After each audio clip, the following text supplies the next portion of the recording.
Welcome to the Nerd Party.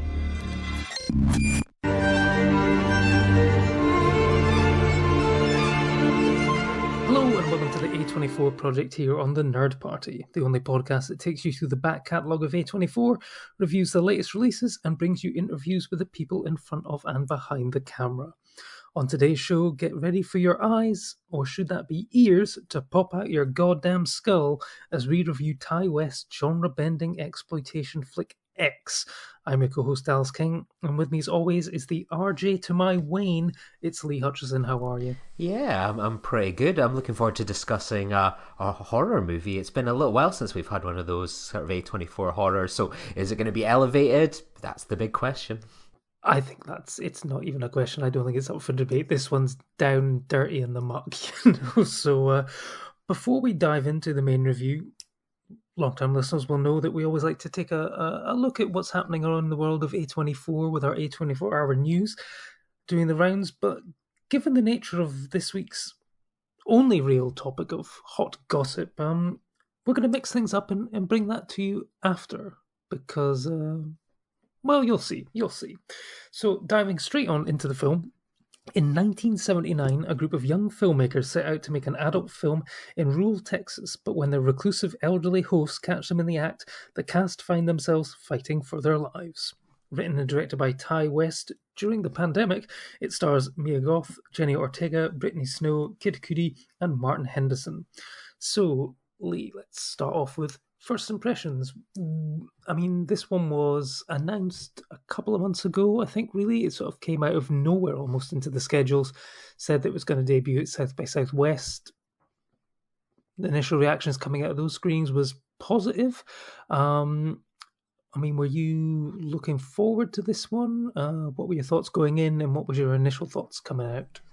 A little bit of both to an extent. Like, I saw the trailer and I was like, oh, I've kind of probably seen that movie plenty of times, but I like Mia Goth. It seemed a kind of amusing sort of trailer, and it was one of those ones you could already imagine going with some friends to see it on an opening weekend, but I didn't give it much more thought than that. And then I was kind of blown away by sort of the critical acclaim that seemed to be coming out of South by Southwest last week. So my hype level sort of increased a little bit, and I started to think, oh, maybe I was wrong about that trailer and film. Maybe this is actually, something a little bit different.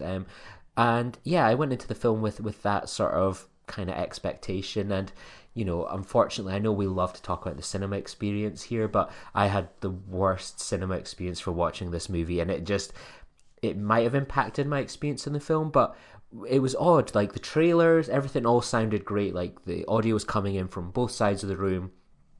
And then when it kind of kicked off as a film, there was almost I think it was Entertainment One was the main distributor here in the UK, so their logo was first up, and then it just sort of sounded slightly muffled, their little bing bing bing kind of noise, and it was just like it just seemed to be coming from the front of the screen, and there may be the odd thing coming out of one of the speakers up towards the back, and for pretty much the entire movie, we had like the most muffled audio for this film, and I was just like trying to lean into the film to like listen to it, and every time anyone had maybe a little bit of popcorn, moved a little bit in their chair, kind of standard things that don't usually bother you in a film, but every time something like that happened, it made it harder to hear what was going on in the film. So I was kind of permanently annoyed during the film. I even had to step out and was like, could someone maybe look at the sound mix? It doesn't seem to be kind of working here. So yeah, that kind of really tainted my experience and perhaps impacted on the film. It sounds like well, I can tell you that the audio was fine in my screening, so it was certainly not a worse sound mix than a Christopher Nolan film. Sadly, it must have been your cinema speakers there, and that is disappointing. Because yeah, I think it's impossible not to have something like that impact the enjoyment of the film when you're struggling to hear what's going on and stuff like that. So A24, hit Lee up, get him a screener so he can watch it in the comfort of his own home, from his home cinema setup. That's disappointing. I mean, for me, I went probably at the wrong time on a Friday. I went at 3:30. I know we had a couple of friends in the group chat that were on. They went, I think, around about sort of 10 o'clock at night. So it'd be interesting to see how differently it would have played. I mean, there was probably about sort of 10 people in my audience, but I mean, there was certain moments in the second half of the film that certainly still managed to get a good sort of audible wince out of them, so that was good. But I mean, the South by Southwest, I mean, that is your sort of, they've got that midnight strand. So I mean, there is a natural audience at that in-person festival that's going to basically love anything that's got sort of blood and guts and stuff like that. But I mean, I thought it was good.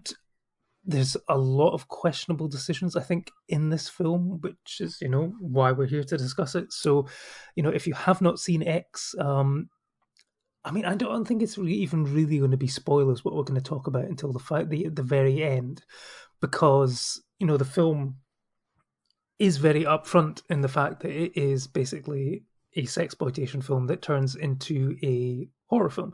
It's not hiding that. And so my opening gambit from you is: would it have been a better film if it had hidden that from the audience?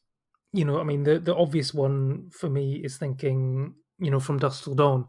I can't actually remember the original trailer for that, but that one does start off with, is the first sort of 45 minutes of that film is essentially just your standard Quentin Tarantino crime drama, and then suddenly becomes like, oh, they've turned up in a nightclub that actually is, a club for vampires, and then it turns into a horror film. I mean, how would you have felt if it had sort of tried to disguise the film and maybe been like this sort of starlet ingenue looking for a career in the adult industry, and it had been sort of focused on that side of it in the sort of lead up in the marketing? Or do you think that they needed to put bums on seats and they needed to deliver on the promise of this being a horror film as well?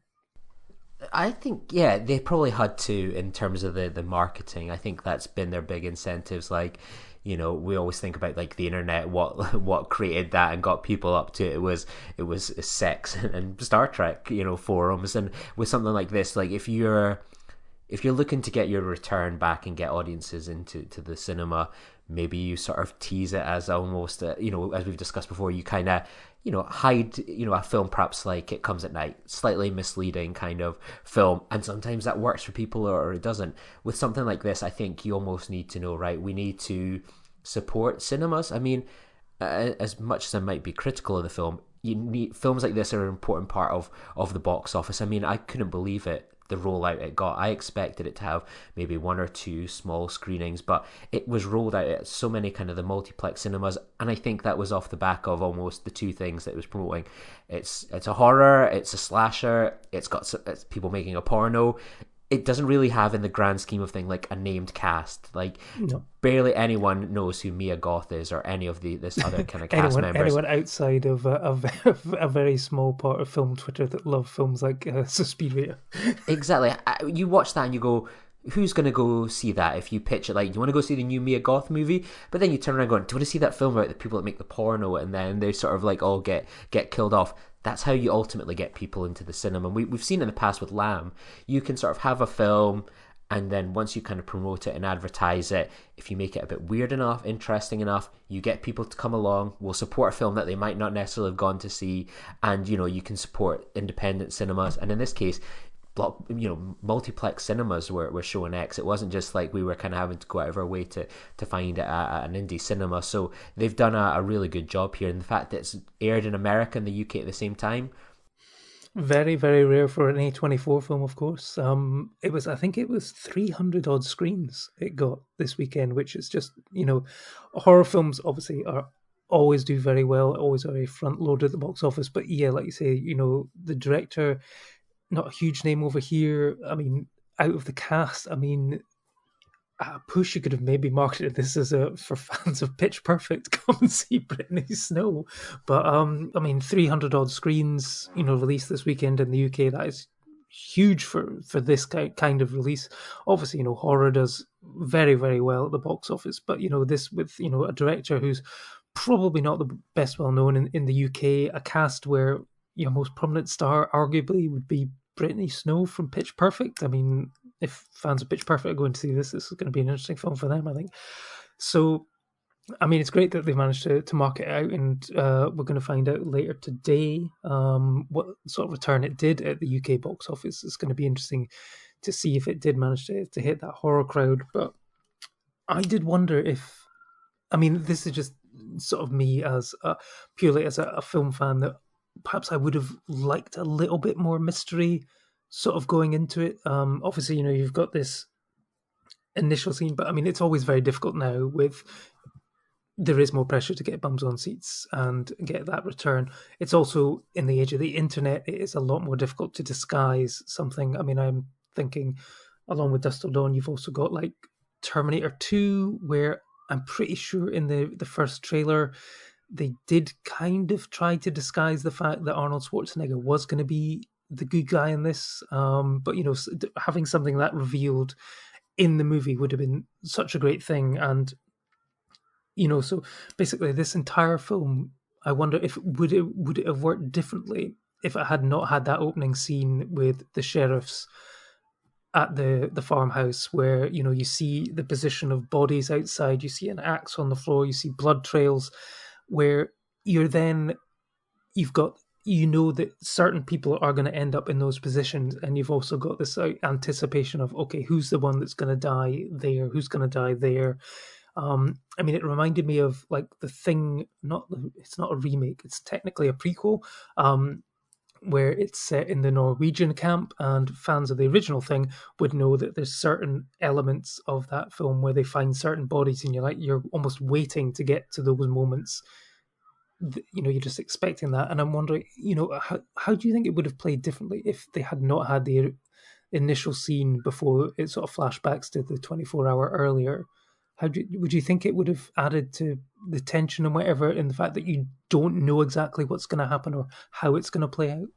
It's one of those things that did feel a little bit unnecessary, because you kind of, if you're going in to see this film, I doubt very many people are going off the back of it and being like a blind pick at the cinema. They're probably aware of the marketing, the trailers, all these sorts of the advertisement, word of mouth.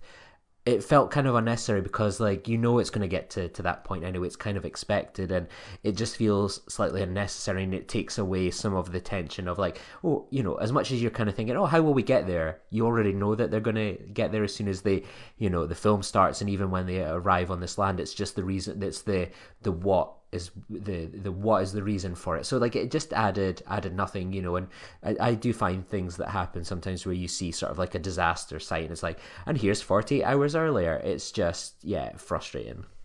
Yeah, and it also took away some of the tension of the number of sort of bodies placed around. It sort of kind of gave away of just. It sort of indicates that not many, if anyone, is going to make it out of this alive. And I think you almost don't need that, because the film's set in Texas, and if anything we've seen from the original Texas Chainsaw Massacre to even the latest Texas Chainsaw Massacre, you just don't go walking around into some random person's house in the middle of Texas. Bad things are always going to happen. So, I mean, this is basically, it starts off as a sexploitation film about this group of people looking to make it big. Debbie Dust Dallas, name check for me, I guess, is doing all the rage, but they're wanting to make the young directors wanting to make a good adult movie, one with an actual storyline, and he keeps talking about aspirations to make it akin to the French New Wave, and so we get all that sort of thing, and we get to see the making of it, and how it affects different people, and I'd say quite a liberal look at the adult industry, where they all seem to be genuinely nice people. No one's really being exploited, and I guess my question to you is, what did you make of the first half of the film with this group of people? I mean, did anyone sort of particularly stand out? Did you feel empathetic to anyone? Was it anyone you were wishing would potentially survive when the inevitable bloodbath would ensue? I didn't feel like I got to know the characters kind of particularly well. Like, they weren't sort of given much space to kind of breathe and sort of be drawn upon. You know, I kind of was interested in sort of Maxine Minks, like what's her kind of story. But for me, I was a big fan of Wayne Gilroy. He was this really hugely kind of charismatic kind of character.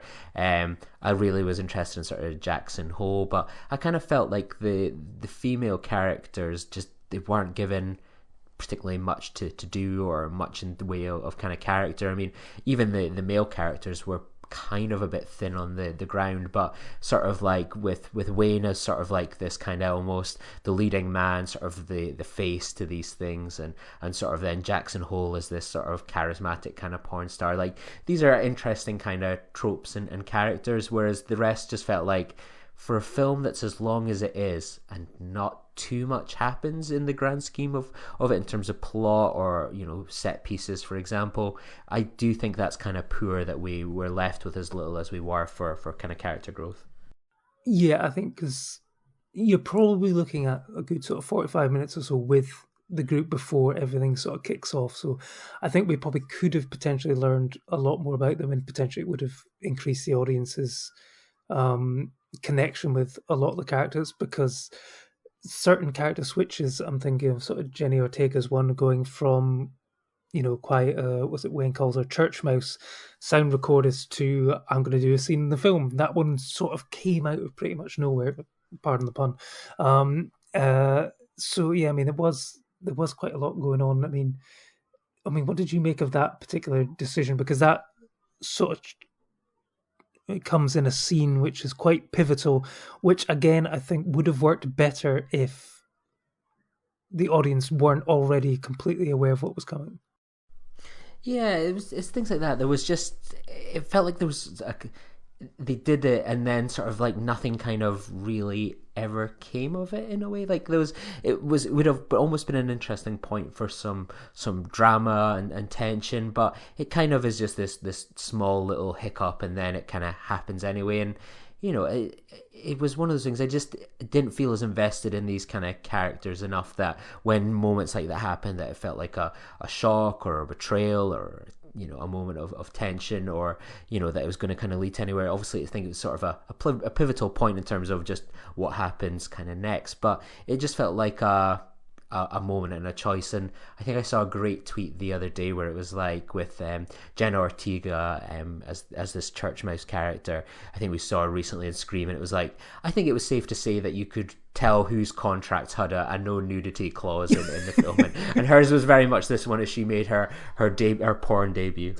Yeah, and what was interesting was that I thought that scene did have a nice subversion, that after the love scene, so to speak, rather than like the woman feeling sort of used and abused and crying in the shower, it was the boyfriend director who ended up weeping openly in the shower and seeing his girlfriend having sex with the porn star. I thought that was a nice subversion on it, but that bit comes around about that, well, literally around about the halfway mark of the film, where she's sort of saying, I want to do a scene in the film, and he's like saying, no, you can't. And she's like, why not? It says, well, you know, the script's written, you can't change the film halfway through. And she points out that, well, they did that in Psycho, and he's like, well, no, that was a horror film, basically teeing up the idea that, yes, this film is indeed about to become a horror film, and indeed it does. And in another reference to the Shining, there's actually a submerged vehicle in the lake out the back of the farmhouse, which is another direct reference to Psycho there. So, I mean, basically the film turns where the director is upset that his girlfriend has decided to take part in the pornographic movie and decides to leave, but on his way out bumps into the old lady Pearl, who has been spying on them, and she's sort of very old, slightly confused, and he's looking to get her out of the way of the car, and basically she ends up stabbing him in the neck to the tune of Don't Fear the Reaper. Great song. Basically, never hang around somewhere as creepy as that when that song's on. And then it basically becomes, full on sort of stock / horror, with these group of filmmakers being targeted by the old redneck couple living in the house. We'll get onto their reasons behind why they're doing what they're doing. But I mean, what did you make of the turn, and what did you make of some of the rather impressively gory kills, it has to be said?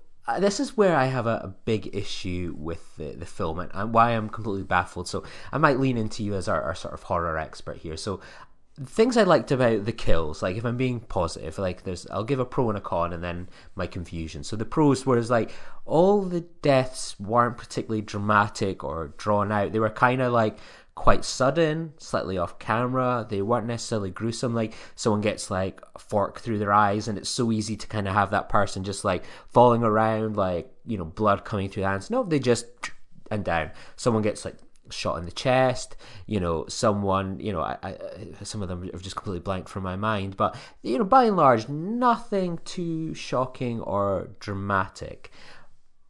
So that was kind of good. But I thought like the lighting was pretty terrible. Like, you know, but it was bad enough at that point where I was trying to just like lean into here. It was. I didn't think the film looked particularly clear. It almost reminded you of, you know, those times back in the day of 3D films where they would forget to take the filter off, and you were kind of like, I struggled to kind of necessarily make things out. And Murkier than a Marvel Cinematic Universe. yeah, like you could have done things with like the, you know, the late evening into early morning kind of the moonlight. It just felt like it looked pretty poor. Lee on a campaign. Why do all horror films have to take place at night? Yes.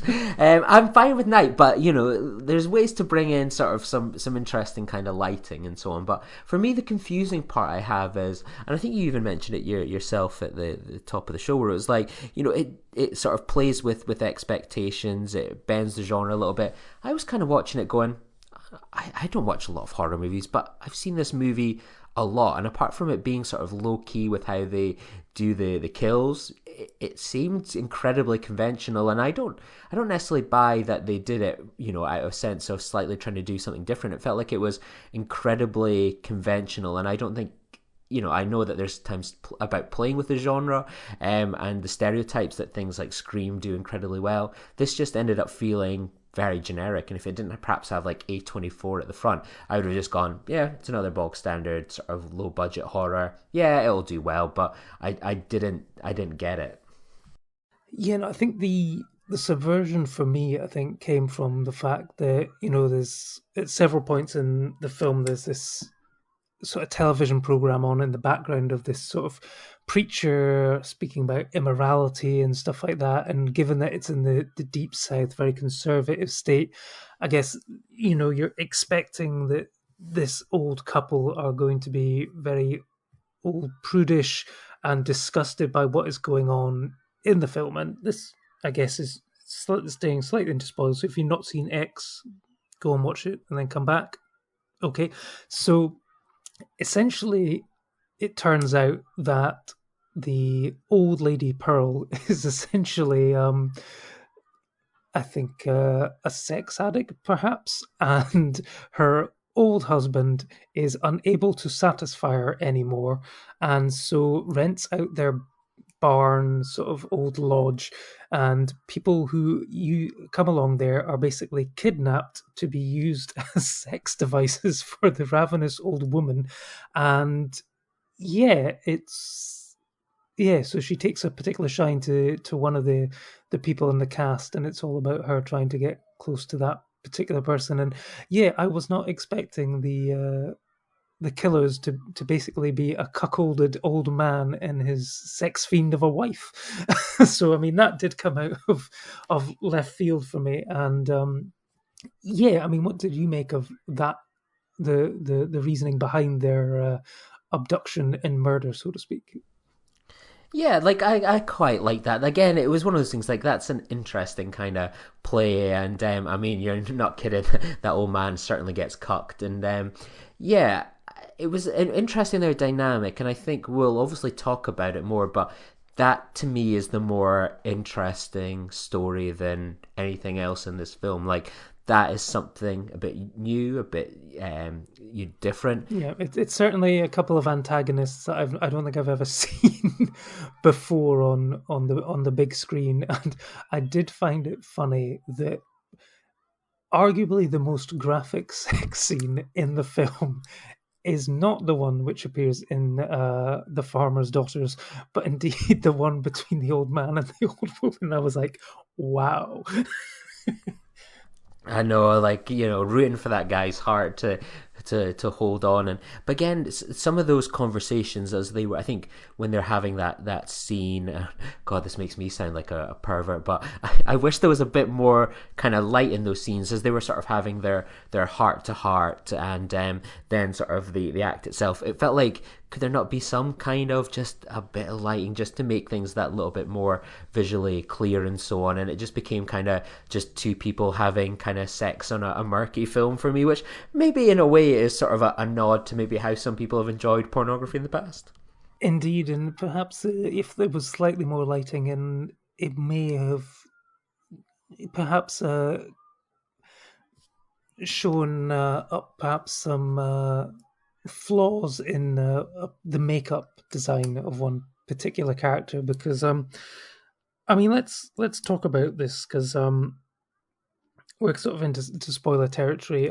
It's not something which I was aware of going into the film, and then I was kind of like, is there what's going on here? And then, I mean, it is sort of confirmed at the very end that Mia Goth actually pulls double duty on this film, and not only plays Maxine Minx, but also plays Pearl in old lady makeup. Um, I mean, I guess there's maybe reasoning behind there that, I mean, I'm sure they could have found an old woman to play the part if they really wanted to. But I mean, it's perhaps something along the lines of, at one point now she's going on and basically sort of mourning that youth is wasted on the young, and you don't know what you've got till it's gone, and she's looking to recapture some of that vitality she had, and if you just waste away by not being what you want to be and stuff like that. I mean, I guess there's potential messaging there, but I mean, what did you make of this? I mean, and when did you cotton on to the fact that we were looking at essentially the same person? Because I was wondering, is there going to be some sort of twist where they're meant to be related or something as well? I mean, what's exactly is going on here? Well, they've got the mark on. They both share the same mark on their face, and kind of what I was expecting with all these kind of, as I mentioned, like, this is a film that I probably could have written the script for, in terms of if someone went, write a conventional sort of cheap horror movie. And I kind of, obviously knowing sort of like that there was going to be a sequel, prequel thing, I kind of was like, oh, they both seem to share this mark. I wonder if there's some sort of time travel element involved, or, you're just sort of trying to think That would about, have been a like, good third act twist. It goes from sexploitation to horror to time travel. exactly. I was kind of, for a long time, I was expecting something similar to that, to go, well, what is the connection between, because they both share this mark on the side of their face, and it never sort of went anywhere, which I thought, again, I'm kind of curious. I feel like that can't have been, it's got to be on purpose, because that's not something that Mia Goth has. So, like, they've clearly given both of them the same little design on the side of their face in terms of little kind of freckles, I think maybe a little mole or something like that. So, that's too heavy handed not to be a reference, but it doesn't sort of allude to that in the film that we watched. So yeah, I thought that was certainly interesting. And yeah, as you say, sometimes the makeup, when they don't get an older person to play it, becomes all the more noticeable. Like, the makeup almost made both of the individuals, but particularly the rancher, make them kind of look like sort of like Gollum, that when he's got like a bit of better back posture for standing up. Yeah, I wasn't kind of blown away with what I saw with that design. Yeah, no, because it then made me start questioning the old guy as well. It's like, is that like Martin Henderson playing the old guy as well? I was trying to figure out if he was meant to be one of the other characters aged up as well. So, I mean, that was slightly confusing. And I mean, it reminded me of another Mia Goth film in Suspiria, which had Tilda Swinton is in one role, but then aged up as an old man in another one, and you were expecting some big reveal towards the end of the film, and then there just wasn't. And so it's like, there must be a reason behind it, but I guess it may be explored sort of later on. So I mean, you've said that you weren't particularly sort of enamored overall with the film. I think it does what it says on the tin. You get to watch people getting effed and then getting effed up quite severely with some properly gruesome kills, particularly the one at the very, very end. I thought was a nice use of practical effects. Probably like a melon or a cantaloupe or something involved, which was nice.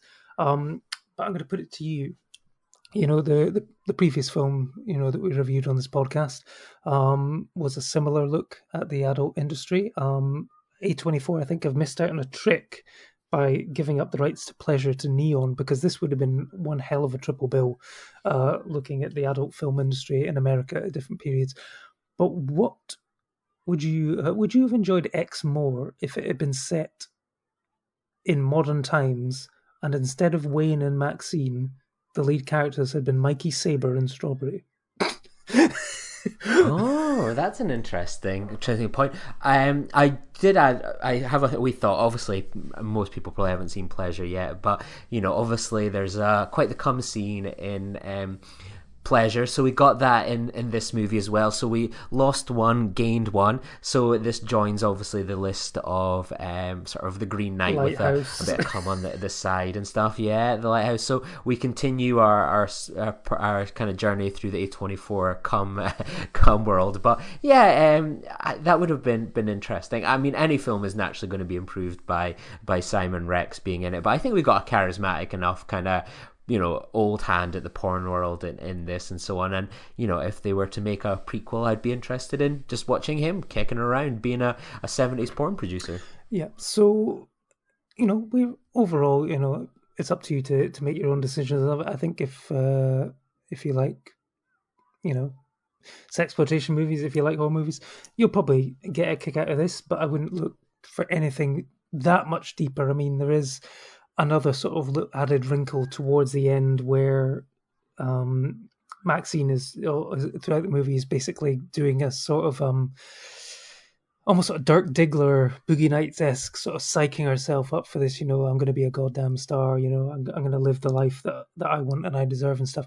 And at that moment, when she says that at the end, it sort of ties into something that word for word is said by this preacher, and then it's sort of shown at the end that the preacher his daughter has gone missing, and it actually turns out to be Maxine, played by Mia Goth, who had come from a conservative church background and had left that all behind to become to get lured into the world of the adult film industry. So, I mean, what did you make of that last little wrinkle? I mean, was it, to me, it felt sort of kind of unnecessary, almost. Yeah, it did to an extent, didn't it?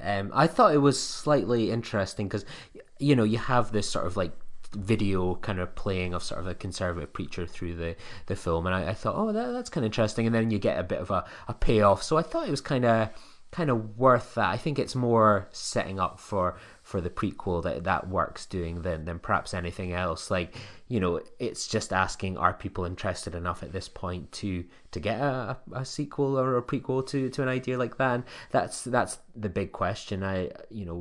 Would people, if they came out and you did a survey afterwards, are they going to go see that film? I'm not too sure. Yep, because I mean that ties us in perfectly to A24 Hour News and the news that dropped just after the premiere at South by Southwest. That what was the phrase used? Ty West used it. The phrase was this was going to be A24's first franchise. It cannot be considered its first sequel because The Souvenir Part 2 already has that wonderful honor. But it turns out that he had basically filmed a prequel to X while they were over in New Zealand filming the film. He asked Mia Goth if she was willing to hang around for a couple of extra weeks to make a prequel to the film. Not that you would know that if you were in the UK, because there was no extra bonus scene at the end of the film this weekend. However, if you saw it in America, you were treated to a 1:10 long teaser to that film, which looks like a hell of a trip. Completely different in style. It looks very, very odd, bizarre, but basically we'll give the origins to Pearl's character, who apparently has lived her life on that particular farm. Still looks a lot more sort of technicolor, almost almost a Wizard of Oz style transition in terms of the technique and the cinematography that's used. But we'll give her basically her backstory and her villainous, murderous origins. And I think that you said immediately you were more interested in that film than you were by the entirety of X. Although you did have to watch it on YouTube. Yeah, even just like the way that you described it there, kind of, that gets you excited. It just looked, when I watched that, I was like, oh, I've not necessarily seen that kind of film before. Like in 1 minute 10, as say, I think I saw someone tweet it just as I kind of went into the film on Friday of like, there's no UK, you know, teaser attached. No idea why. Maybe they're going to save it for the second week so people will come back and see X again. But I was kind of like, oh, that's annoying. But you know that the Americans are always good for these things. So I remember someone saying, oh, I can't seem to find it online. I was like, well, based on the time difference, let's all come back again tomorrow morning, search YouTube, and I guarantee it'll be there. And when I watched that, I was like, oh, I want to see that film now. I mean, I wasn't fussed about X, but that film, I'm more interested in it. I think going into that film, I don't necessarily know what form that film will take, the story that it's going to tell. Whereas I pretty much had X nailed down before going in, and for a film that's meant to subvert my expectations potentially, it didn't really do that. Whereas this film goes, that's the story I want to see. So I will be back in again in a few months, a year. I don't know when it's going to come out, but I'll be there. I know. I mean, it sounds like he's pretty much got it all in the can already. So I imagine. I mean, potentially looking at a Halloween drop, perhaps, might be on the cards for that one, unless he's looking to debut it next year, South by Southwest, I guess.